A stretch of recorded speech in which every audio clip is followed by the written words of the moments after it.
Hello and welcome to the 27th edition of the Meyer Memos. Today is March 16, 2018. We have a PBIS meeting on Monday, March 19th at 8 o'clock in the conference room. We have a staff meeting Tuesday, March 20th at 8 o'clock in the Media Center. The agenda is as follows. We have EL training with Carrie Young. Carrie is going to help us connect our learning targets with our prompts. We have an ISST meeting on Wednesday, March 14th at 8:05 in the conference room. We have a White Tiger rally Friday, March 23rd at 9:15. Parents or guardians, if they request for special education to have an evaluation, anyone that has a parent ask them that, then we need to let our psychologist, Sarah Becker, know. Sarah has 5 days to respond to the family. And remember, this is the law, so we have to be very careful. So if parents say they want to be tested, you got to let Sarah know right away. Calendar for next year. Recently, principals have been have met and starting to plan for next year's calendar with our early releases as well as having our assessment times. We've decided a few things as principals of elementary. There will be no school, elementary school will have an open house during back to school week. In other words, when we have our traditional Thursday night back to school, that is not going to take place. We feel that meeting with the teacher or meeting with the parents and student one-on-one allows that time to connect with them. Another thing is that kindergarten will assess for 1.5 days, and since it's such a unique situation, they're going to provide kinder orientation, and we have checked in with the kindergarten teachers across the district, and this is what they're saying as well, so that's why we're doing this. Early education elementary design. If you look here, we have a building and schedule. What we're trying to do as a district is align our early education along with elementary, and there are 3 options. If you look at option A, it's very similar to what we have now, where we have 2 buildings, 2 centers for birth to early childhood. But right now we have one that is special ed and one that is regular ed. Okay, so what we would do here is we would just have 2 where they would be mixed.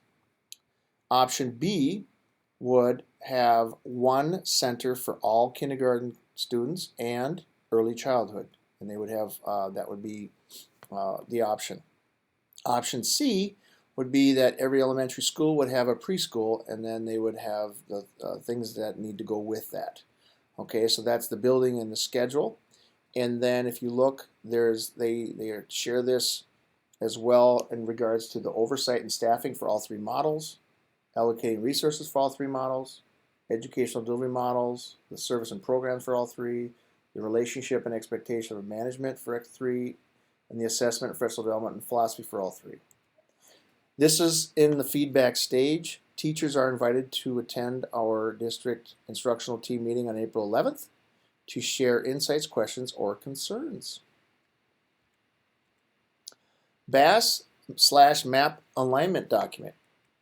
Well, if we take the spring MAP score from last year, or from this coming year, when we start to assess our students before we come to school, we can use that as a starting point to begin fall BAS with a child. It has a 0.75 correlation, and this correlation, anything over 0.7, is very strong. Now, what is that? Here is the document that was created with with Dave Heisted along with Rachel Jens.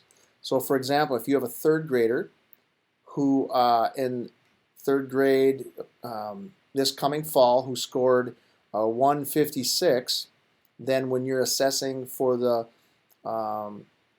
BAS, the 3rd grade teacher, let's say Jess Newman, Jess would look at level F to begin the child to assess. Now, like I said, this isn't foolproof, but it's a good starting point. So this is a document that will be there to help us with that. Also, 271 Learns is going to be posted on the website and shared in the inside page on March 22nd. So that'll be coming up next week. This is really important because registration will open March 22nd and close May 5th. Here's something to keep in mind. Math PD. This summer they're going to provide 4-hour training. Okay, and you're like, if you can make it work, you may want to do that. Why? You would also get 8 additional hours for writing, and you get paid for that.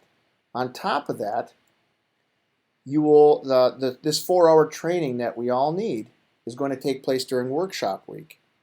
If you do it during the summer, then you can take that 4-hour training time and use that in your classroom. So that's the benefit of coming in the summer. So think about that. Just know that look for the inside page with the document 4271 Learns. Summer school teachers. Positions are posted. Summer school is at Oak Grove Elementary School, July 9th to August 3rd. And it's Monday through Friday, 8:15 to 1:45 p.m.